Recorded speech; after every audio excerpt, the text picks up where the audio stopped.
Hello mga ka-aw-aw! Welcome to the Adventures of Warren Asher with Neo. Nandito kami ngayon sa Woodside Farm and Water Park, Kabuyaw. Ayan guys, kung pupunta kayo dito, make sure may enough kayong gas. Kasi ako, medyo malayo yung gasolinahan dito. So, tapa kami doon.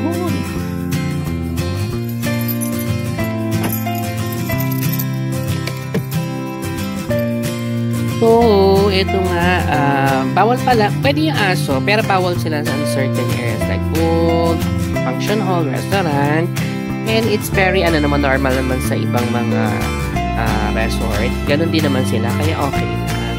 So, ito, kaya kami napunta dito ay dahil nagkasubuan na, alam ko kasi Kabuyaw, tumatak sa isip ko Kabuyaw, doon yun sa may malapit sa may Laguna Bay. Meron din pa palang Kabuyaw dito sa kabilang side. So, yun. Napa-check-in kami nang wala sa oras.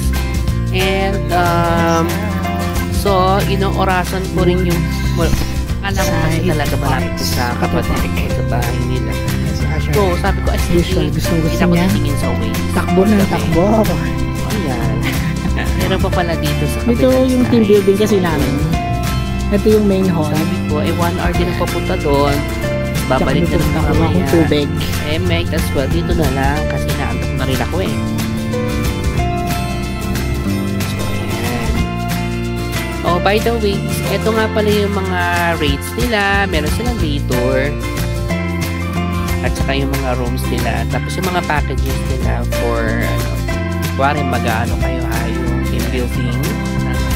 So, ayan, check nyo na lang kung ano yung gusto nyo siyang kunin na service na nila, accommodation, or kung mag-team building yung malalaking company, pwede dito.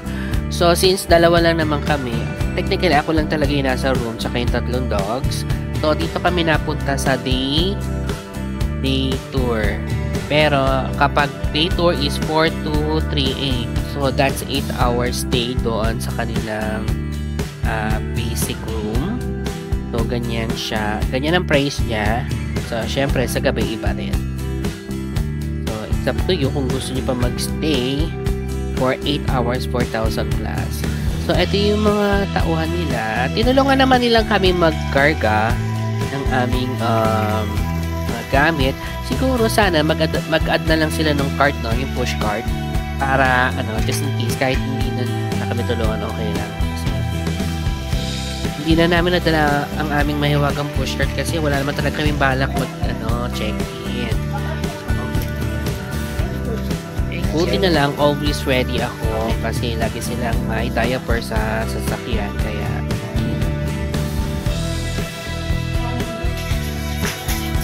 hindi. TV. Excuse me. Excuse me po. Sir. Excuse me. Excuse me po. Hindi na ako ng aircon. Silang free. Hindi naman free.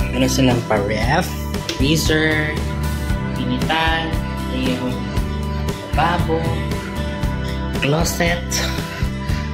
Lagyan ng dami. At saka yung kanilang ay malinis.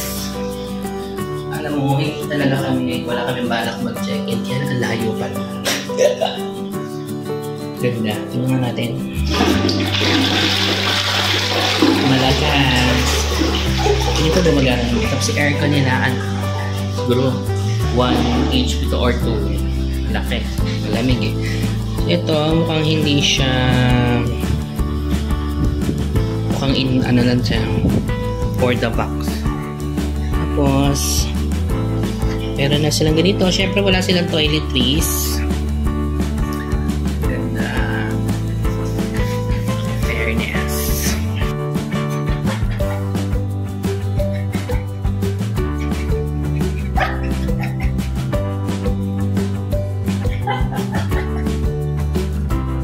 Hi! Oh, wait lang. Yung Android ready, no? So, yun. Medyo mahirap lang kasi isa lang yung remote para lang dun sa TV Plus. mahirap siyang lalo doon, sa gilid ko pa pinipindot eh. Ito, umorder na lang ako ng food, syempre, para makatulog na ako. Ito lang, nagulat ako ang dami, no? Good for 2 na to, no? 2 to 3. It's too much for me. Nice. Wala silang plato. So, dito ko magpa-plato. Yun lang. This is around, magkano to? Yan. Yun yung price. Tapos, tubig. Okay? So, ito naman, meron sila din mga shower room at mga CR. Yan. So, tingnan lang natin. So, ito yung pambabae. Siyempre, hindi tayo pwedeng pumasok dyan. Pero dito sa panlalaki, ganito po yung itsura niyan. Ayan. Ayan. So, malinis naman siya in fairness.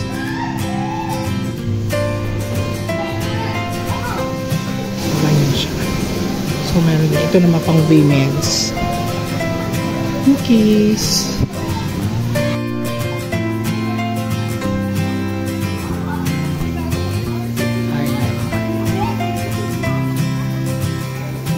Taas dyan. Main pool nila. Malalim yan.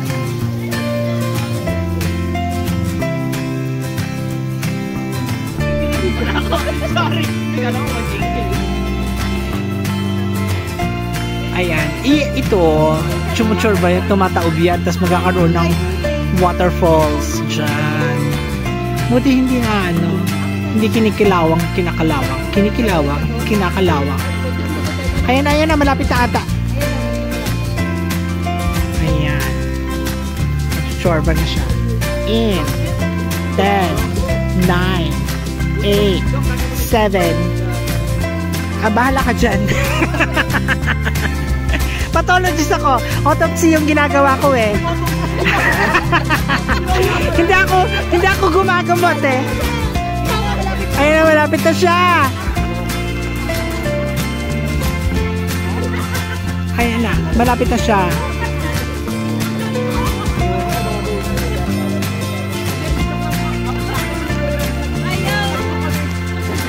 Hindi po, sige po, pahuli po natin sa pulis. Ayan na.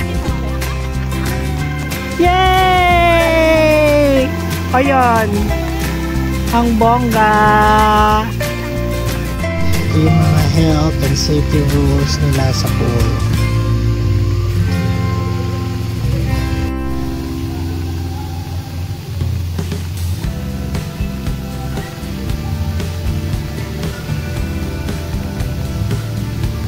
Tapos aside from that, meron din siyang ganitong pool ng mga mushroom lang.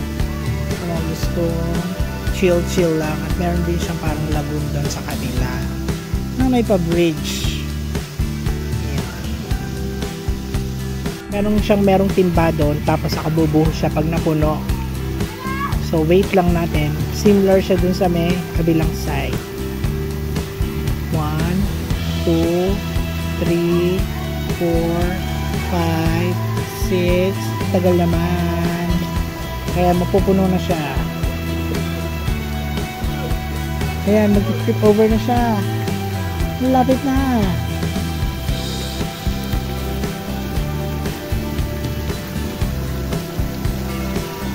So, ayun siya. Meron siya. Ganyan. Ayan na. Natumba na siya. Wow! Video ko sana yung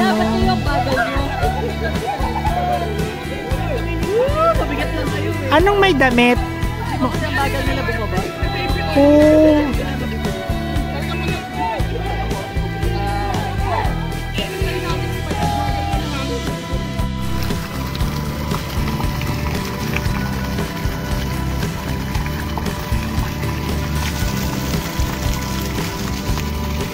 So, wala na talaga akong energy talaga maglibot-libot. So, nag-stay na lang kami sa loob at natulog talaga. So, yun. Yun yung aming tinutulugan. Kasi meron sila dito parang safety. Ayan. First aid, channeling, kasi hindi yung mga lifeguard natin. Okay, tapos meron din sila ditong maliit na store. Ayan. May mga salbabida for rent and everything. Tapos meron din silang ice cream. Woodside store. Kasi Woodside Water Park attached. Tapos actually meron din sila dito kaya lang di open yung Woodside Snacks. Summer Merienda. Ayan siya. Diyan meron siyang mixed balls, halo-halo, etc. etc.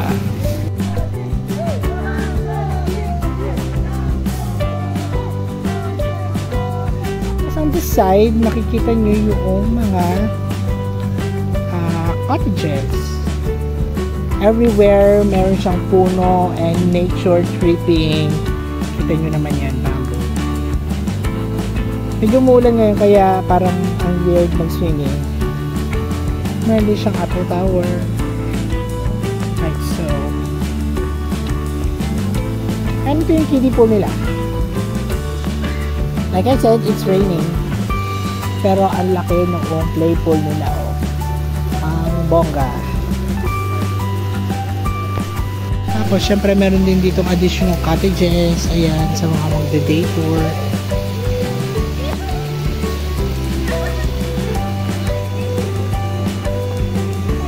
At meron din siya parang stage doon. Ayan, meron siyang parang ganyan dito. So, ito naman, sa other side, yung parang may wave. Kanina meron silang pabula na ganyan. Hindi ko na naabutan. Pero ayan, makikita natin tong pool na to. Meron siyang may pasabog na ganyan, bula-bula. So ito yung Woodside Farm and Water Park. Ito wave pool to. Scheduled lang ata yung wave. Super laki niyan. Tapos meron din siya parang ganyan sa gilid. Parang lazy river.